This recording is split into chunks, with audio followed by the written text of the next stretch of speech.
Dieu. Bonjour chers amis dans le Seigneur. Bonjour. J'espère que vous avez passé une bonne semaine. Amen. Tu vas chanter avec moi bien ces cantiques qui va introduire notre intervention de ce matin. Je ne sais pas imaginer combien ça coûtera. Amen. Je ne sais pas imaginer combien ça coûtera. À la croix, il a pris ma place. Un Dieu sauvé. Je ne sais pas imaginer combien ça coûtera. À la croix, il a pris ma place. Un Dieu sauvé.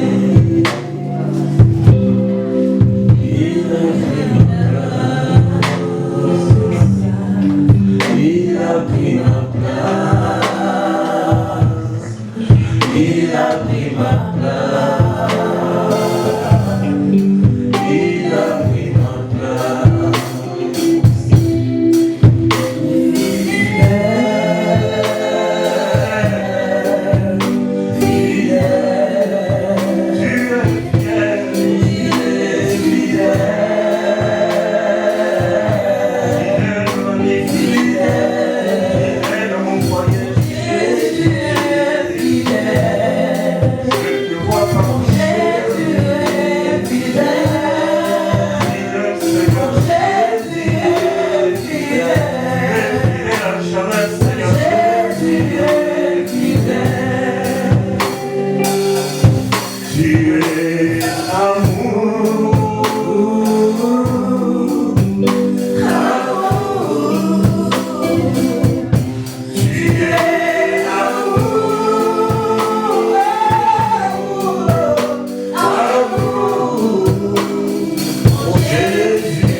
Ce matin, Seigneur, je t'ai prie de donner gloire à ta parole. Donne gloire à ta parole. Donne gloire à ta parole. Au nom de Jésus. Amen. Amen.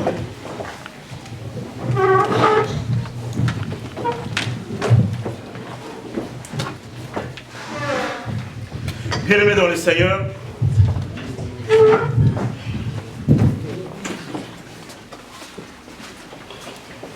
l'année a commencé. Généralement, quand une année commence, de nos projets, nous sommes souvent bien-aimés friands de projets. Quel de projets, alléluia. Il n'est pas interdit, bien-aimé, à un homme, à une femme, de concevoir un projet, de tracer une ligne de conduite. Souvent, au début de l'année, nous prenons ce qu'on appelle des résolutions. Amen. Amen. Alléluia. Amen. Pourquoi nous prenons ces résolutions? Parce que nous estimons qu'il y a certaines choses qui n'avaient pas très bien marché. L'année qui vient de passer, s'est passée. Et nous voulons apporter des correctifs. Nous ne voulons plus refaire ou vivre les échecs du passé. On prend des résolutions. On prend de bonnes résolutions. Amen. Amen. Alléluia. Et ce matin, l'Éternel m'a mis à cœur bien-aimé de partager avec vous un certain nombre de secrets. Alléluia. Amen. Pour pouvoir réussir ces projets. Pour pouvoir, bien-aimé, marcher la tête haute. N'est-ce pas, nous prions un Dieu qui dit de nous que nous serons toujours la tête et non la queue. Amen. Est-ce que tu vis cela dans ta vie de tous les jours? Amen. Amen. Alléluia. Amen. Est-ce que tu vis cela? Amen. Ou bien, ce passage aujourd'hui, tu le cites, bien-aimé, comme un credo, comme une récitation. Alléluia. Amen. Non, nous ne voulons pas que, bien-aimé, ce passage-là reste sur le fronton de nos maisons. Alléluia. Mais nous voulons le vivre. Alléluia. Amen. Amen. Amen. Amen. Ce matin, le thème de mon intervention s'intitule « Le torrent de Kérit ». Amen. Amen. Nous connaissons tous ces fameux torrents. Amen. Tu as déjà entendu parler certainement de beaucoup de prédications et de beaucoup, bien-aimés, d'enseignements sur la vie d'Élie, sur ce qui s'est passé sur le torrent de Kérit. Amen. Amen. Je passais un bon moment pour pouvoir méditer et savoir ce qui s'est passé réellement au torrent de Kérit. Amen. Quels sont les enseignements que le Seigneur voudrait que nous puissions tirer, qui peuvent nous aider, bien-aimés, à marcher la tête haute. Alléluia. Amen. Amen. Amen. Je vous invite, bien-aimés, à vous lever. Nous allons prendre nos Bibles dans le livre de 1 Roi, chapitre 17.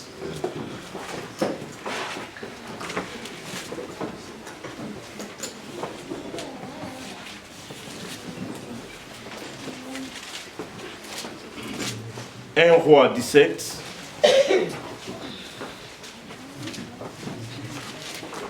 Je vais commencer à partir du verset 3. Amen. Amen. Je lirai du 3 au 7e verset. La Bible déclare au verset 3 de 1 Roi chapitre 17, « Pars d'ici, dirige-toi vers l'Orient, et cache-toi près du torrent de Kérit, qui est en face du Jourdain. Tu boiras l'eau du torrent, et j'ai ordonné aux corbeaux de te nourrir là. » Vous pouvez souligner le là de Dieu. Verset 5, il partit et fit selon la parole de l'Éternel. Et il alla s'établir près du torrent de Kérit qui est en face du Jourdain. Il n'est pas allé ailleurs. Il est allé s'établir là où l'Éternel avait indiqué son là. Amen. Verset 6. Le corbeau lui apportait du pain et de la viande le matin. Waouh. Et du pain et de la viande le soir. Waouh. Et il buvait l'eau du torrent. Quel confort. Amen. Amen. Verset 7. Mais, waouh. Au bout d'un certain temps, le torrent fut à sec. Ah bon? Car il n'était point tombé de pluie dans le pays. Amen. Vous pouvez vous rasseoir, chers amis. Le torrent de Kérit.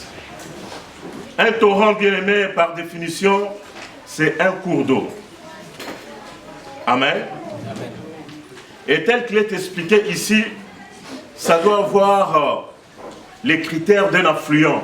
Vous savez, un affluent se jette toujours dans un cours d'eau plus grand qu'elle, plutôt que lui. Alors, le torrent servait d'affluent pour le fleuve Jourdain.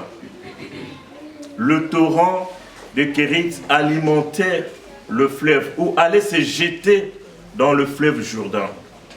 Amen. Kérit, c'est l'endroit, c'est la grotte.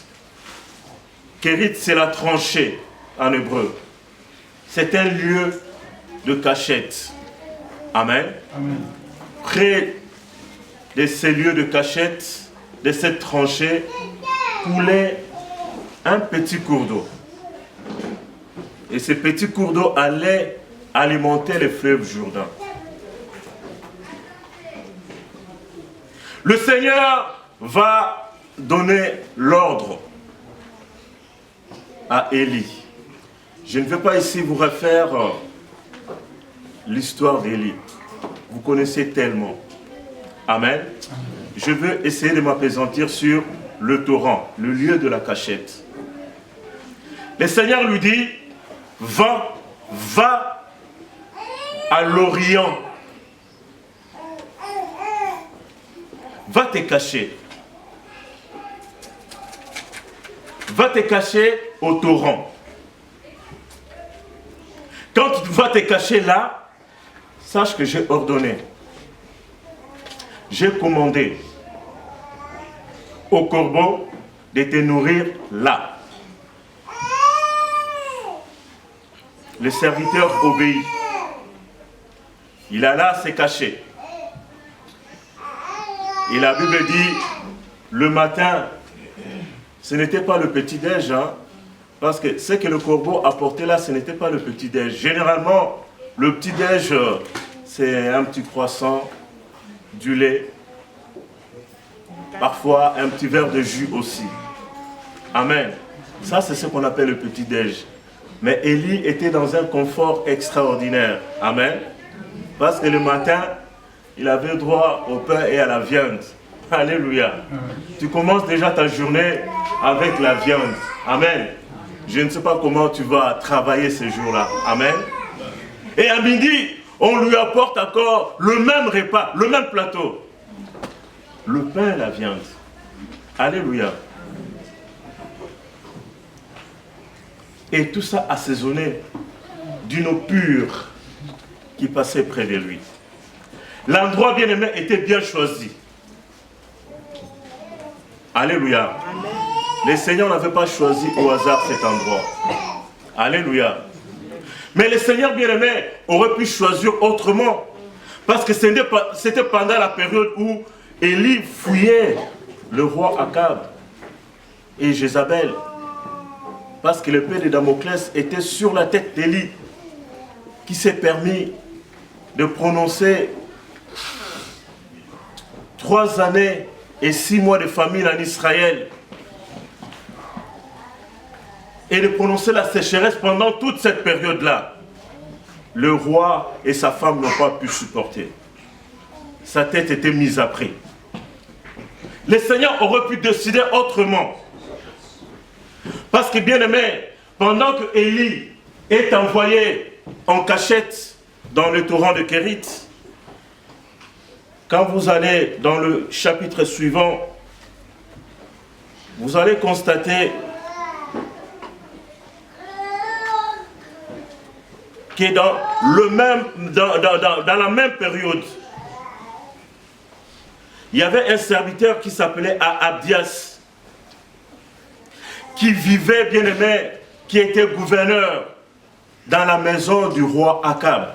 Abdias était aussi serviteur de Dieu. Mais qu'est-ce que lui, là, il a fait pendant cette période de persécution? Quand vous lisez dans 1 Roi 18, la Bible dit dans le verset 4, Et lorsque Jézabel extermina le prophète de l'Éternel, Abdias prit 100 prophètes qu'il cacha 50 par 50 dans une caverne. Et il les avait nourris de pain et d'eau.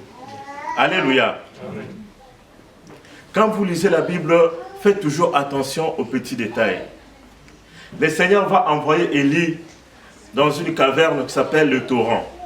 Et là, il lui apporte le pain, la viande et l'eau. Amen. Amen. Abdias, qui était aussi serviteur de Dieu, mais travaillant auprès d'Akab, il va se charger de 100 serviteurs. Il va les amener aussi dans une autre caverne. Mais comment il les nourrit? Il les nourrit de pain et de l'eau. Il manque une chose, non? Amen. Amen. Donc le Seigneur nous nourrit autrement. Alléluia. Amen. Quand tu dépends de Dieu, la manière de te nourrir est toujours différente de ce qu'un homme peut t'apporter. Alléluia. Abdias a fait aussi une bonne œuvre.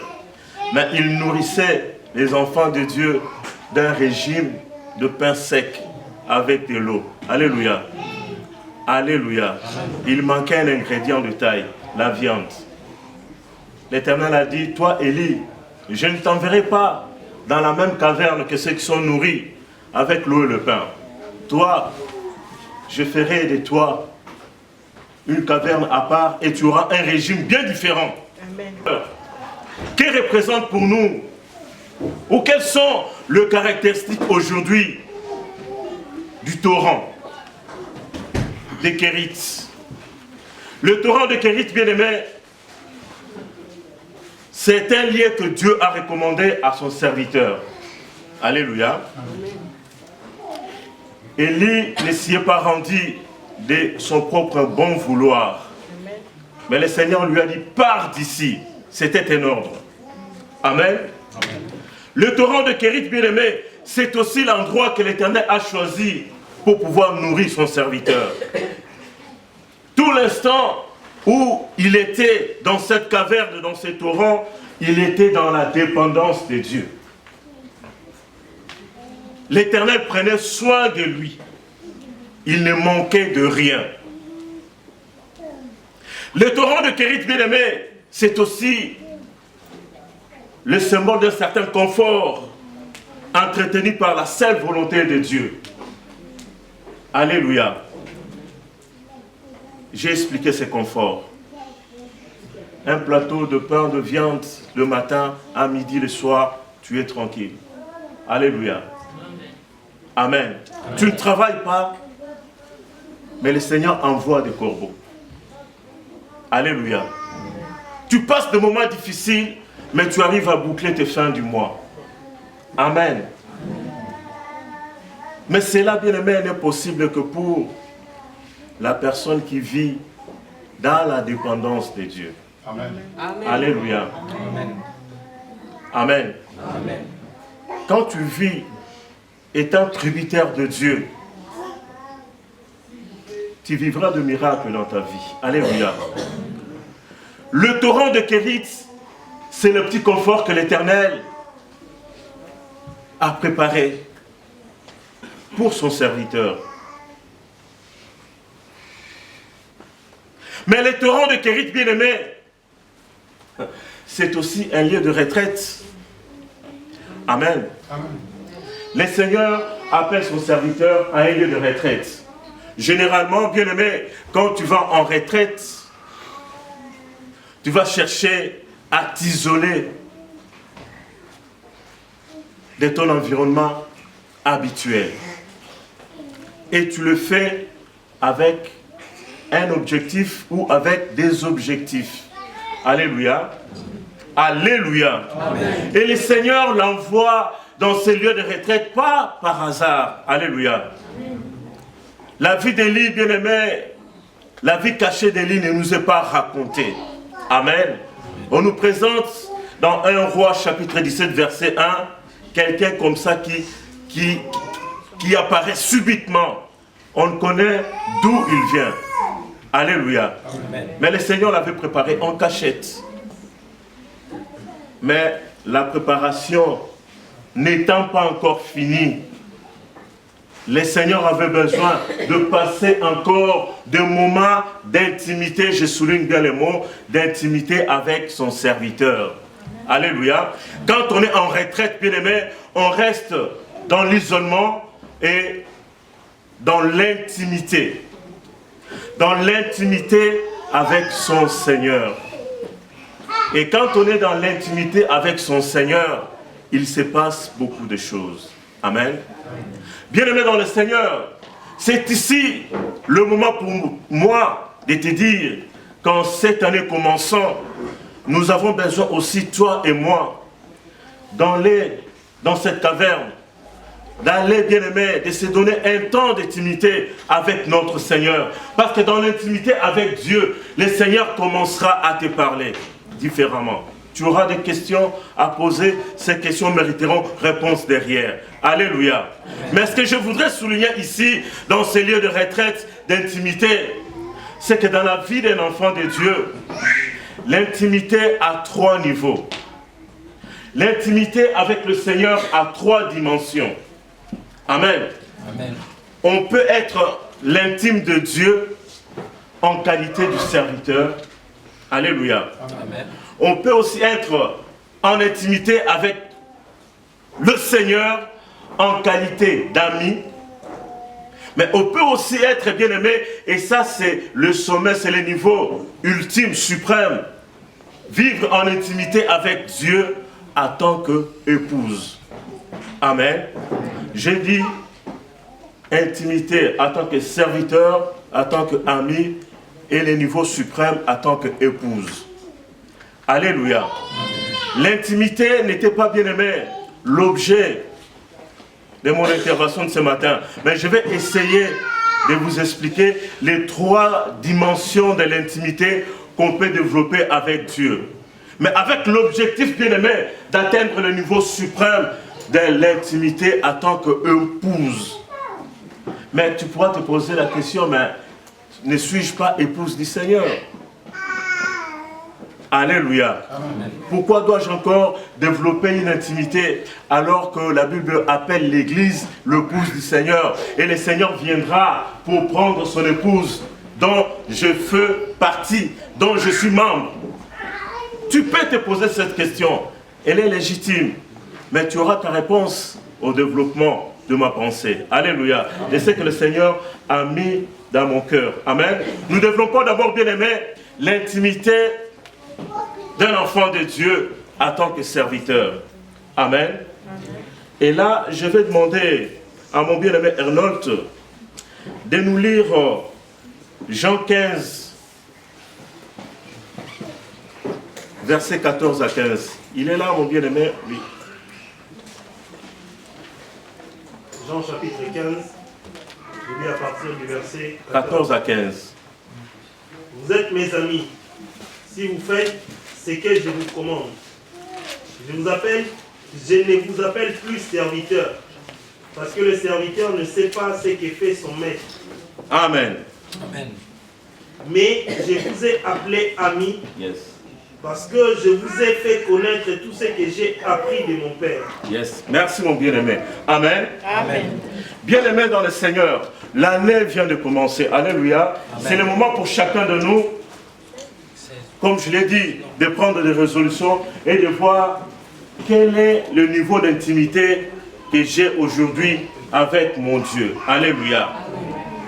Parce que le degré d'intimité que tu as avec son Seigneur va, bien aimé, définir aussi ta marche, va définir aussi un certain nombre de choses que le Seigneur a besoin, dont le Seigneur a besoin de te révéler tout au long de cette année. Lors de ta marche avec le Seigneur tout au long de cette année, ça va dépendre de ton niveau d'intimité. Amen. Christ dit, je ne vous appelle plus serviteur. Il s'adresse à ses disciples. Alléluia. Amen. Christ estimant que vous n'avez plus ce niveau-là. Amen. Amen. Parce que bien aimé, à un serviteur, il y a des choses qu'on ne peut pas dire. Alléluia.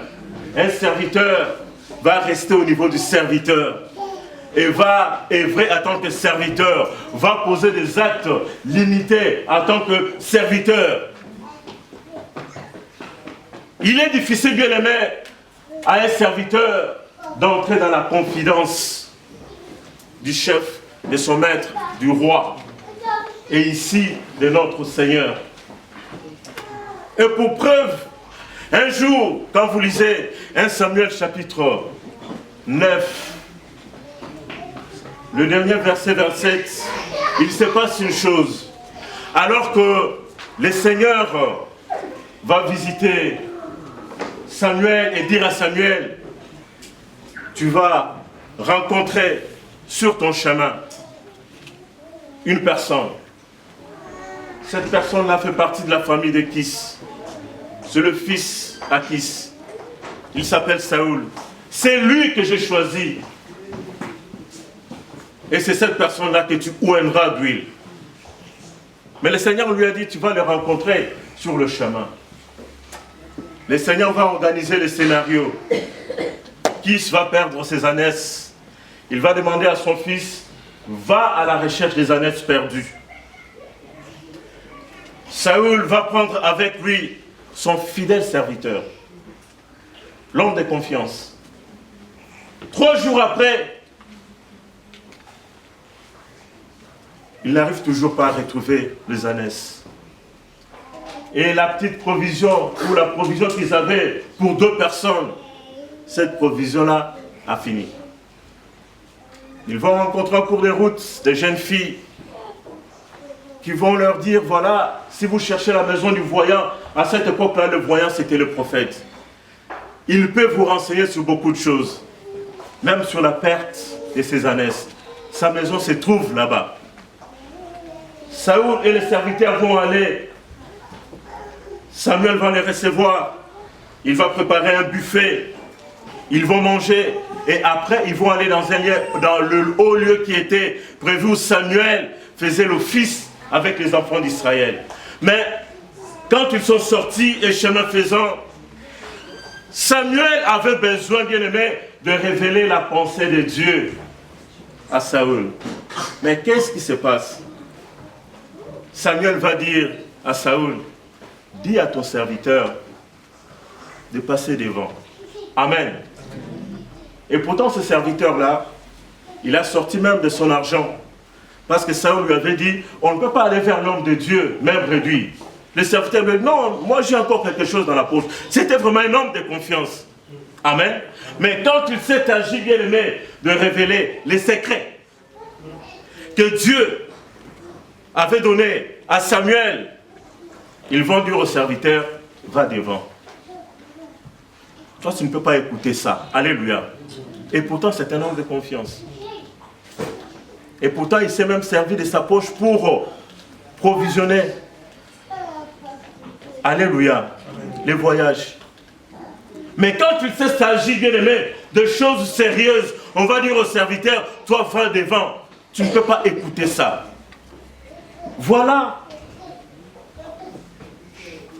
le rôle dévolu au serviteur. On ne peut pas tout, bien aimé, te révéler. Tant que tu resteras serviteur. Amen. Amen. Amen. Dans ce même chapitre que mon bien-aimé vient de lire ici dans Jean 15, Christ va dire à ses disciples, non, vous n'êtes plus à ce niveau-là, où je dois commencer à vous cacher, continuer à vous cacher des choses. Non, fini ce moment. Amen. Amen.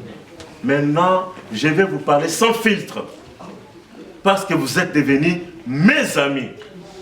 C'est qui un ami bien-aimé? À un ami bien-aimé, on peut même livrer des secrets. Un ami, c'est un confident. Alléluia. Amen. Un ami, c'est un homme de confiance. Amen. Dans le proverbe, la Bible déclare, mieux vaut un ami proche qu'un frère éloigné. Vous savez pourquoi? Aujourd'hui, quand je suis dans le pétrin, la personne qui me viendra en aide, la première, c'est mon voisin, c'est mon ami. Alléluia. Mon frère qui habite aux États-Unis viendra peut-être après une semaine. Amen. C'est pourquoi la Bible dit, entretenez de bonnes relations. Alléluia. Même avec ton voisin de palier, tu sais qu'il ne prie pas, mais sois en bon terme avec lui. Alléluia. Ces jours-là, avant que les pompiers ne viennent à la maison, ce sera lui qui viendra toquer à ta porte et qui viendra à ton secours. Alléluia. Mieux vaut un ami proche qu'un frère éloigné. Alléluia. Alléluia. Amen. Quel est, bien-aimé, ton degré d'intimité? Christ a dit, vous êtes maintenant mes amis.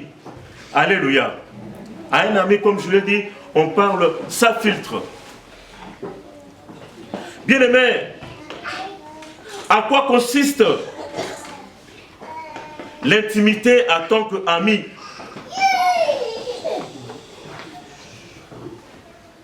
Nous pouvons le voir dans la Bible, le rapport que Dieu entretenait avec Abraham. Alléluia. À aucun moment, bien aimé, dans la Bible, vous trouverez Abraham réclamer ou déclarer qu'il était ami de Dieu. Amen. Cette déclaration est venue de la bouche de Dieu lui-même. Vous savez, dans l'amitié, on se sent parfois à l'aise quand c'est ton ami qui te présente aux autres comme étant son ami. Je suis ami avec Rabbi.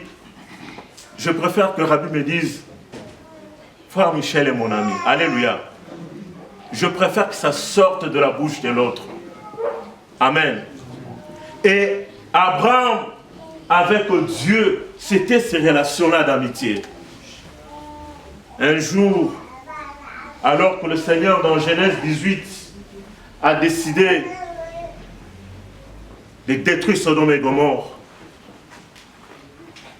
le Seigneur va dire, au travers de ces deux anges qu'Abraham avait reçus, cacherai-je à Abraham ce que je vais faire dans cette ville-là. C'est difficile, bien aimé, de cacher à un ami un secret. Parce que c'est un ami intime. Alléluia.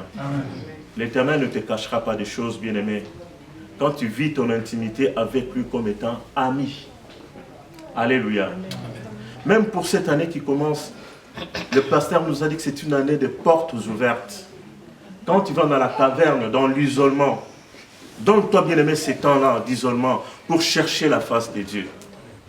Pour que l'Éternel te révèle, quel est ton degré d'intimité avec lui. Bien aimé, il y a moyen, bien aimé, d'entretenir, d'élever ton intimité avec Dieu. Alléluia. Il ne faudrait pas, bien aimé, que 2019 soit égal à 2020. Amen. Parce que la Bible dit que nous devons aller de mieux en mieux, de progrès en progrès. Tu dois progresser quelque part. Alléluia.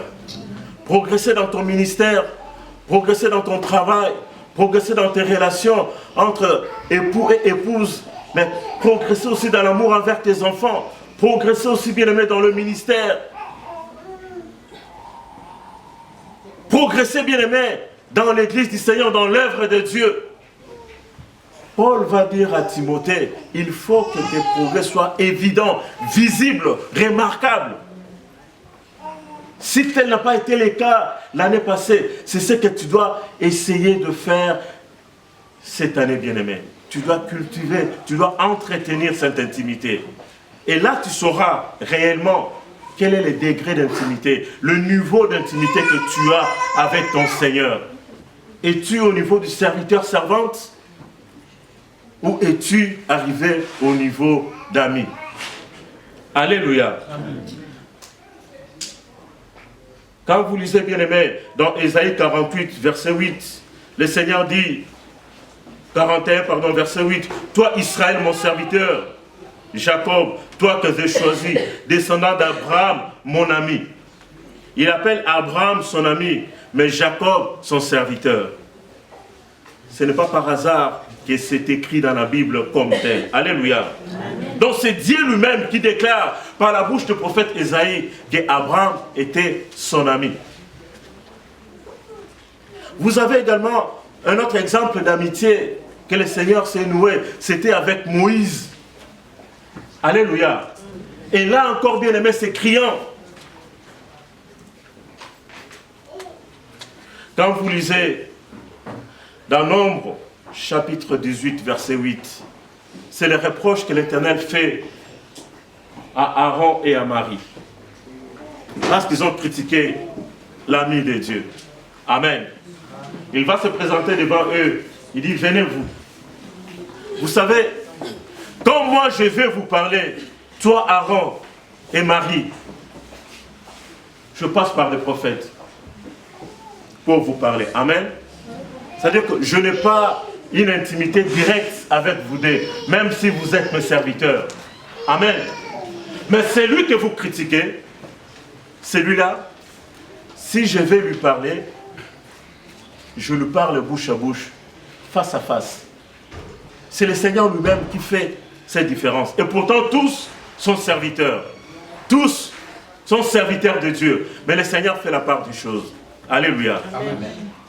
Les uns sont serviteurs, les autres sont au niveau d'amis. Et quand on est ami avec Dieu, on se permet parfois certaines demandes où toi, en tant que simple serviteur, tu ne te serais pas bien aimé, permis de le faire. Moïse qui demande à l'Éternel de lui montrer sa face. Alléluia. Toi, tu peux te permettre de poser cette question. Mais étant donné qu'il avait tellement entretenu cette intimité, cette relation, cette amitié, le Seigneur s'est vu obligé de répondre à son ami. Il dit non, non, non, personne ne peut voir, mais voir et vivre. Alléluia. Moïse cherchait quoi? Il voulait voir Dieu physiquement. Amen. Il dit, mais toi tu es un drôle d'ami. Tout le temps quand je monte ici, je suis couvert de nuées, soit c'est un feu qui descend, tout ça. Non, non, cette fois-ci, je vais te voir. Alléluia. Quand on est ami, on se permet parfois ces genres de demandes. Amen.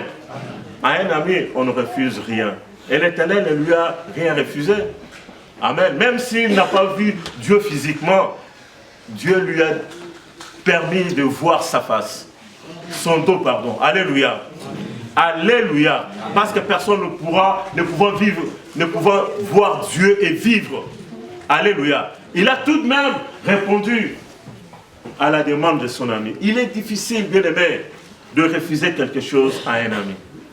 Quel est ton degré d'intimité? Quel est ton niveau d'intimité? Alléluia. Dieu n'a pas refusé. Et un jour, il va même dire, et le pasteur nous en a un jour parlé ici, nous en avons marre, Éternel, de continuer à marcher avec l'ange devant. Cette fois-ci, si toi tu ne viens pas, toi seul, nous ne partirons pas d'ici. Alléluia.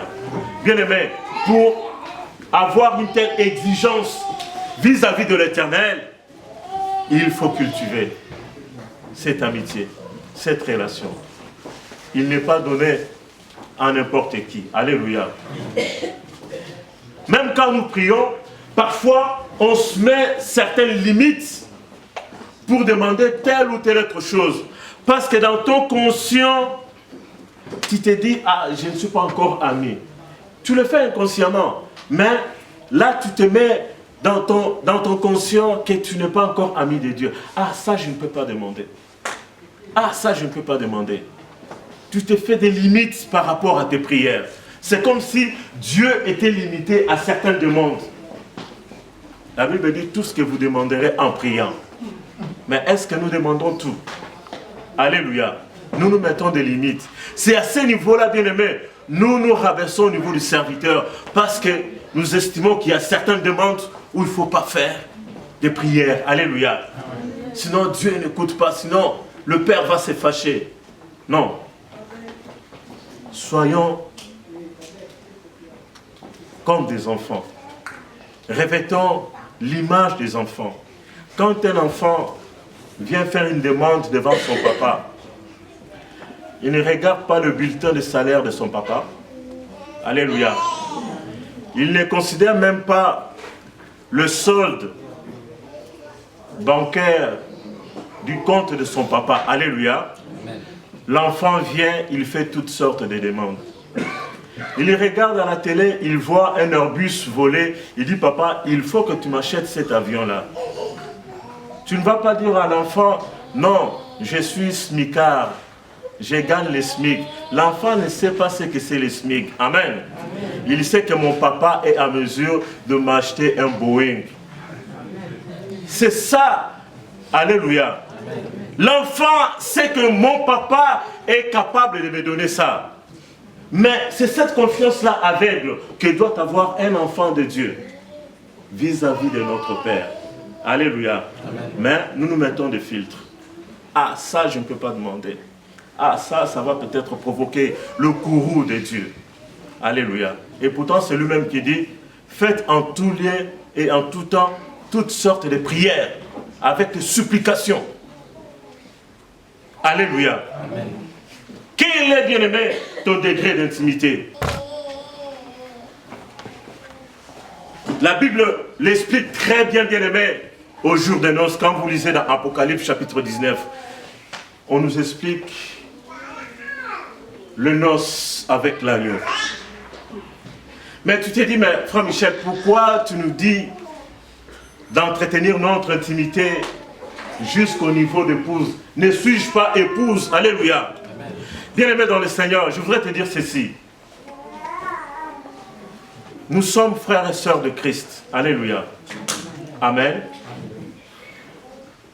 Nous appartenons à l'Église qui est le corps de Christ.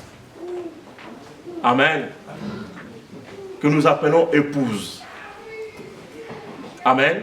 Amen. Le pasteur a dit, nous attendons le retour de Christ. Il viendra faire quoi? Il viendra prendre son épouse. Amen. Il viendra te prendre, toi et moi, qui faisons partie de ce corps de Christ que nous appelons l'Église. C'est toi et moi qui seront enlevés. Mais bien aimés, tous, nous ne serons pas enlevés. Le pasteur l'a si bien dit. Amen. Amen. Et pour illustrer cela, le Seigneur l'explique dans Matthieu 25 avec l'histoire des 10 vierges. Amen. Les 10 vierges attendaient le retour de l'époux. 5 étaient sages, les 5 autres étaient folles. Mais elles avaient toutes un point commun. C'est qu'elles étaient vierges. Amen. Elles étaient vierges. Paul va dire aux Corinthiens, je crois dans 1 Corinthiens 9, que je vous ai fiancé à un seul époux.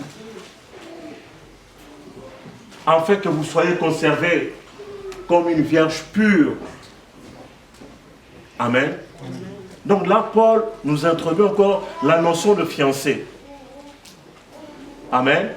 Donc l'époux ne viendra pas prendre le fiancé. Hein? Amen. L'époux viendra prendre l'épouse. Donc c'est-à-dire qu'il y aura un moment où l'époux voudra consommer le mariage. Parce que quand nous parlons des noces du mariage, l'acte qui consacre le mariage, bien aimé, l'acte de consommation du mariage, c'est lorsque l'homme et la femme vont être ensemble, physiquement dans la chair. Alléluia. Et là, le mariage est consommé. Christ avec l'épouse aussi attendent ce moment-là qui n'est pas encore arrivé, la consommation du mariage. La Bible dit, heureux sont les invités aux noces de l'agneau. Feras-tu partie des invités? Amen. Amen. Quand l'époux est arrivé, elle va trouver les vierges qui étaient sages déjà prêtes. L'époux part avec le vierge sage. Les folles, quand elles arrivent, elles trouvent que l'époux était déjà parti. Et c'est la préfiguration de ce qui va arriver. Alléluia. Amen. Tous, nous ne serons pas bien aimés. Le bienvenu au repas du Seigneur, aux noces de l'agneau. Donc, dans l'épouse du Seigneur, il y en a encore avec l'agneau. Alléluia. Amen. Mais bien aimé, dans cette intimité-là, à laquelle toi et moi nous nous préparons en tant qu'épouse, pose-toi la question de savoir quelle est ta place. Alléluia. Continues-tu à faire partie de vierges folles ou de vierges sages. Alléluia. Parce que ça, ce sera, bien aimé, le degré ultime, la perfection. C'est à quoi nous devons, bien aimé, nous attendre. C'est que nous devons viser. Alléluia. Amen. Serviteur, ami ou épouse, dans ta vie de tous les jours, dans ta marche chrétienne de tous les jours, tu sauras toi-même savoir à quel niveau tu te trouves. Bien-aimé, pour pouvoir entretenir cette intimité, je parlais de la caverne du torrent de Kérit. Élie était parti pour découvrir aussi une autre face de l'Éternel.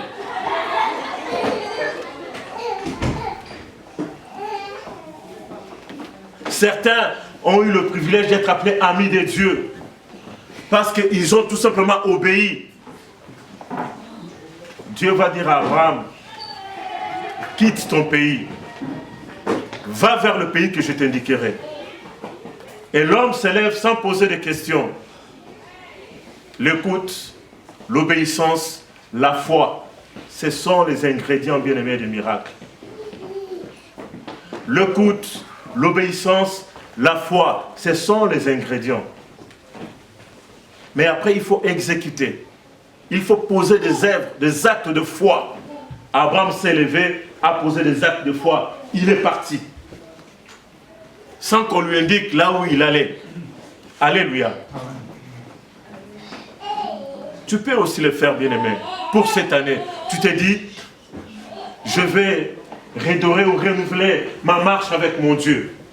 Je vais prendre des temps de prière. L'année passée, je n'en avais que 30 minutes. Mais cette fois-ci, je vais faire 30 fois 2. Je passais 1 heure avec mon Dieu. Je voudrais que cette année, je multiplie, que ce soit 1 heure fois 2. Tu peux te dire aussi, voilà, je vais chercher des moments d'isolement qui pourraient me prendre toute la journée. Ah, comme il y a des vacances des enfants, je voudrais m'isoler quelque part, rester à l'écoute de Dieu.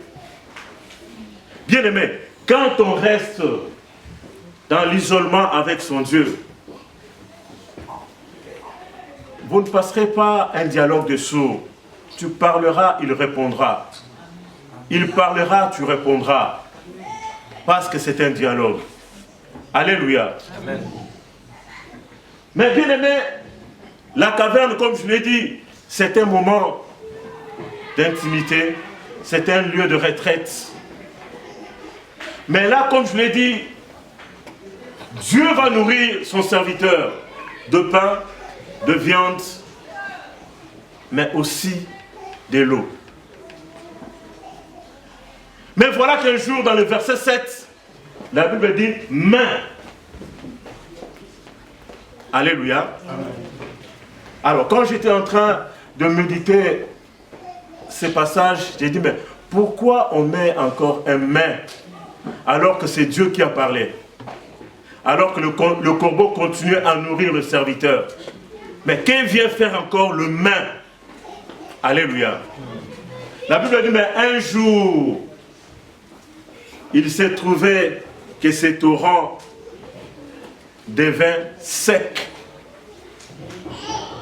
Amen. Et à ce moment-là, l'Éternel dit, je change de fusil d'épaule. Cette fois-ci, je vais t'envoyer à Sarepta, vers une veuve. Ça, c'est la suite de la lecture. Mais Sarepta, c'est quoi, bien-aimé? C'est une ville qui se trouve dans le territoire de Sidon. Sidon, c'est la ville de Jézabel. Donc la veuve de Sarepta, c'est encore une païenne. Dieu va envoyer maintenant son serviteur être nourri par une païenne. Alléluia.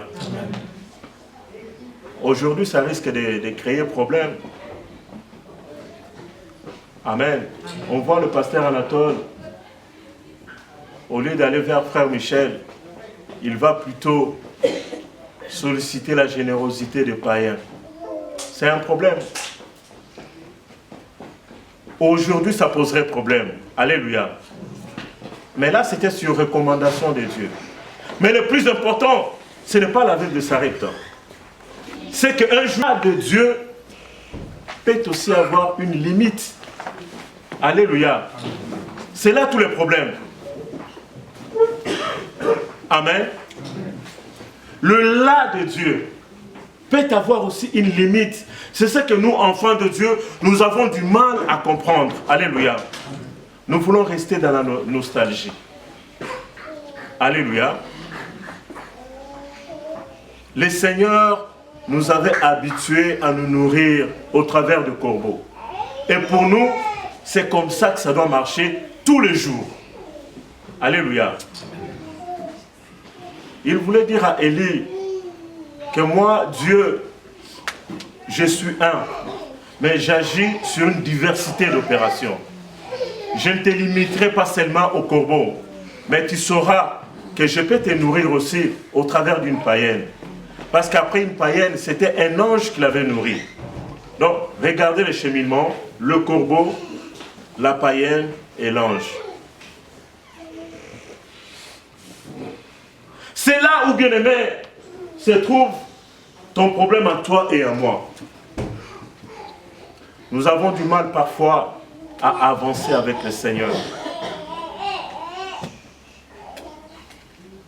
Vous savez, quand nous restons accrochés à quelque chose, nous pensons que c'est là où la main doit tomber et nulle part ailleurs. Alléluia. Parce que le Seigneur nous avait habitués à manger la main. Parce que le Seigneur nous avait habitués à envoyer le corbeau nous visiter. Mais un jour, le Seigneur a dit au corbeau, arrêtez. Il faut maintenant qu'il apprenne à travailler. Amen. C'était l'oncle qui envoyait l'argent du pays. C'était papa ou maman qui envoyait l'argent du pays.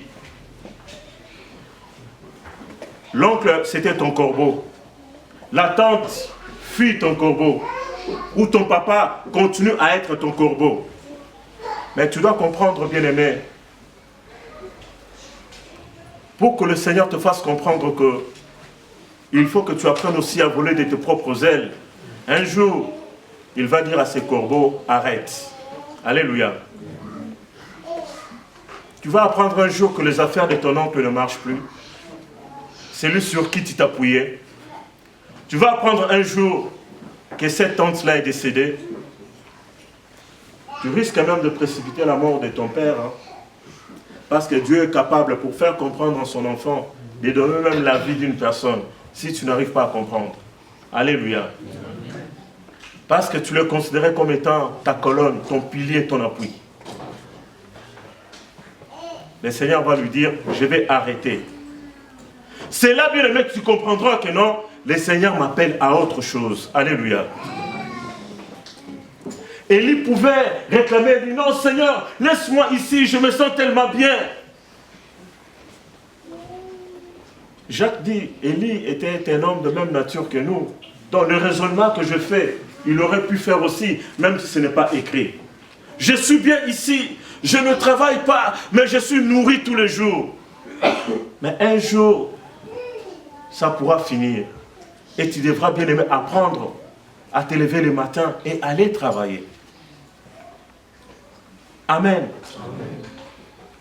En Europe, on nous habitue aussi bien aimer à un certain confort. Nous encourageons nos sœurs à ne pas aller se livrer en tant que femmes seules.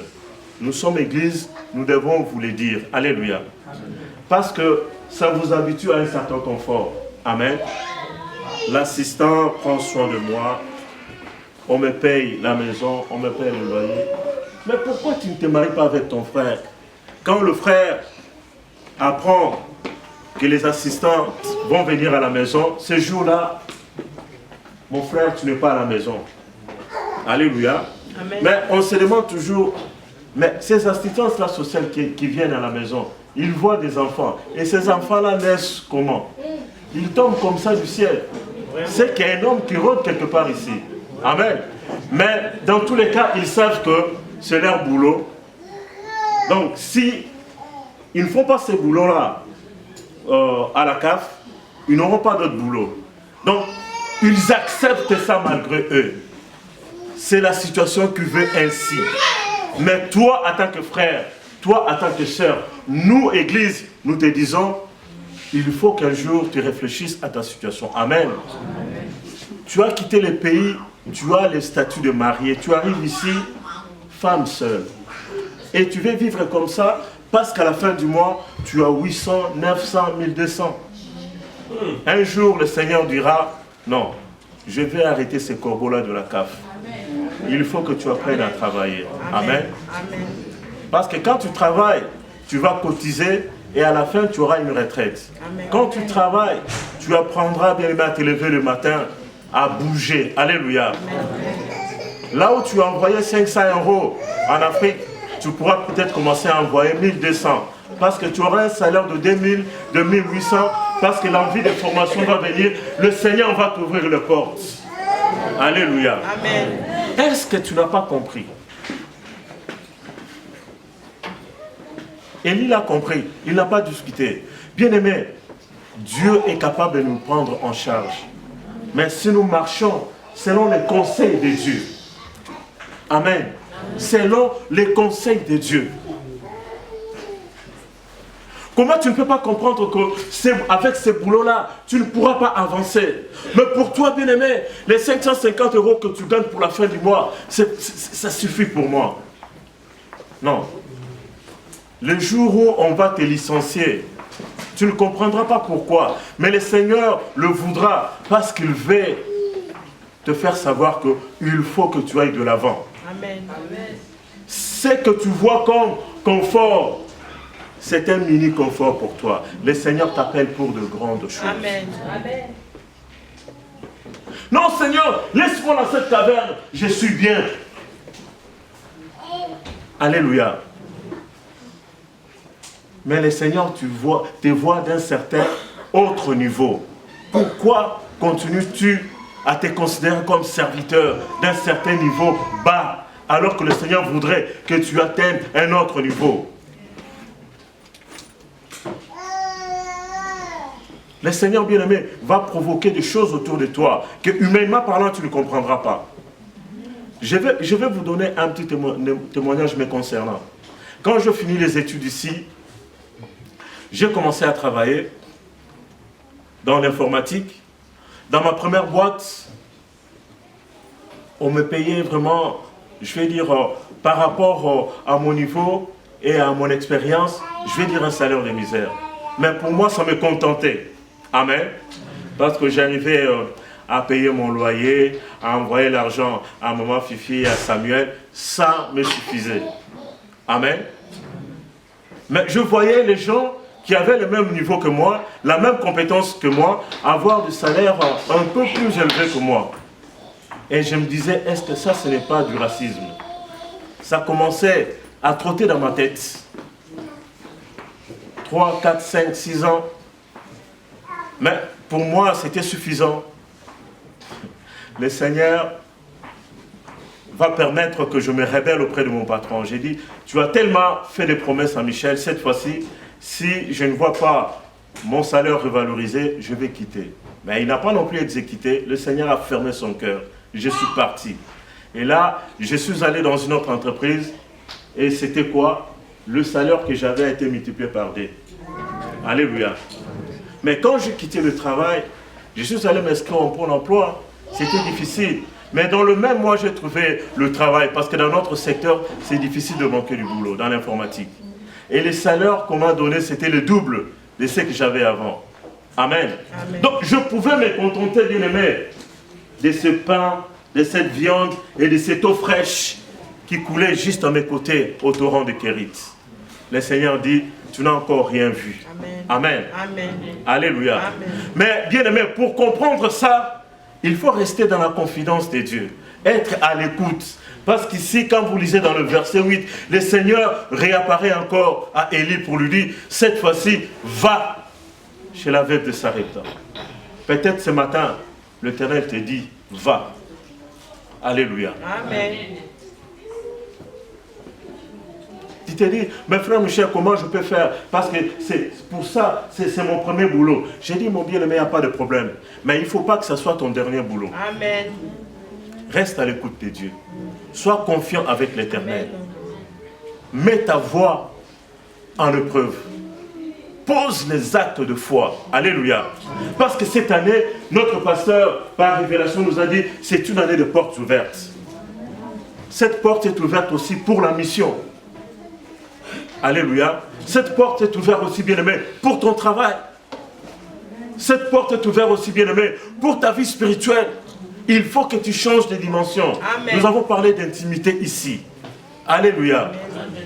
Et Élie, au fur et à mesure qu'il allait avec l'Éternel, il changeait de dimension. Il comprenait que pour Dieu, l'homme ne vit pas seulement de pain, mais aussi de paroles qu'il écoute de Dieu. Il a été nourri par des animaux, il a été nourri par les hommes, il a été nourri par les anges. C'est aussi, bien-aimé, cette réalité-là peut aussi être valable dans ta vie. Alléluia.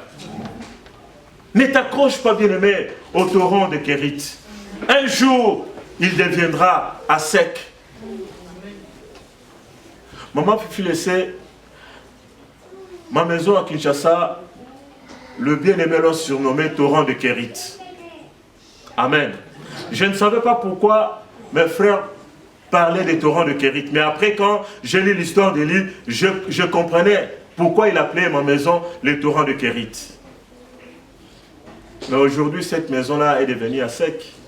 Alléluia. Je n'y suis plus. Ils n'y viennent plus. Je suis ailleurs. Amen. Parce que le Seigneur m'a dit, va. Et quand le Seigneur m'a montré le va, j'ai déjà rencontré ici, dans mon témoignage, c'était comme un rêve et c'était dans une retraite où nous étions avec des intercesseurs. Le Seigneur va me montrer, je suis venu dans ce pays sans débourser un seul euro, un seul centime, tel que Dieu l'avait dit. Et les choses se sont passées de manière extraordinaire, je ne veux pas le rappeler ici. Alléluia. Amen. Parce que le Seigneur savait qu'un jour, cette maison-là qu'on appelle le torrent de Kérit, où les gens venaient se rafraîchir, un jour, elle deviendra à sec. Mais ces jours-là, il faut que tu apprennes à marcher, à aller, à écouter Dieu, pour comprendre la direction de Dieu. Alléluia. Est-ce que nous avons compris? Est-ce que nous avons compris? Est-ce que nous sommes prêts, bien-aimés, à rester dans l'intimité de Dieu, pour écouter la direction de Dieu tout au long de cette année? C'est en ce moment-là que tu pourras dire, oui, je serai toujours la tête et non la queue. Amen. Acclamons pour notre Seigneur. Mettons-nous debout, bien-aimés, nous allons prier.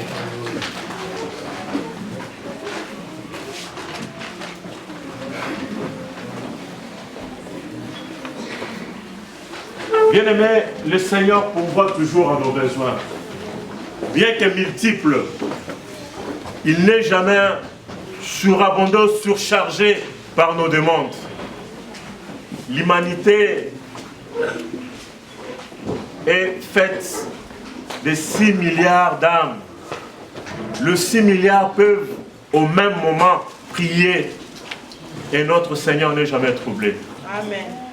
Il peut de manière distincte savoir la prière qui vient de la bouche de ma sœur Gaëlle, la prière qui vient d'un Chinois, la prière qui vient de n'importe où. Alléluia. Parce qu'il est au contrôle de toutes choses. Bien-aimé, je dis ici, tu dois rentrer en toi-même et savoir quel est ton degré d'intimité avec ton Seigneur. Alléluia. Est-ce que tu continues à être dans le là de Dieu? Ne sais-tu pas que ce là un jour aura aussi sa limite et que Dieu, nous ne pouvons pas le cantonner dans un système de bénédiction. Il ne bénit que de cette manière-là. Mais le Seigneur voudra que tu comprennes qu'il est un Dieu qui agit dans une diversité d'opérations. Il faut que tu le comprennes. Il faut que tu lui fasses confiance. Amen. Amen. Cette année, oui, je suis d'accord avec notre pasteur. C'est une année de portes ouvertes. Marche avec le Seigneur. Reste à l'écoute de Dieu. Développe, bien-aimé, ton intimité avec le Seigneur. tu comprendras beaucoup de choses. Amen. Il faut que cette année, tes progrès dans tous les domaines soient évidents. C'est-à-dire manifestes et visibles. Amen. Amen. Amen. Tu vas élever ta voix. Confie ta vie à l'Éternel. Confie tes projets à l'Éternel cette année. Dis-lui, Seigneur, je vais marcher autrement avec toi. Puisse ton esprit me guider dans mes projets, me guider dans mon entreprise, me guider dans mon ministère. Prie l'Éternel, cherche la face de Dieu. Laisse l'Éternel te conduire, bien-aimé. Développe ton intimité. Si tu étais serviteur, développe ton intimité pour devenir ami. Pour que le Seigneur fasse de toi sa confidente, son confident. Tu apprendras, bien-aimé, à marcher comme le Seigneur le veut, tel que le Seigneur le veut. Et le niveau ultime, ce sera le niveau de l'épouse. Tu seras l'un des invités au repas, aux noces de l'agneau, le jour venu. Lève ta voix, confie ta vie à Dieu.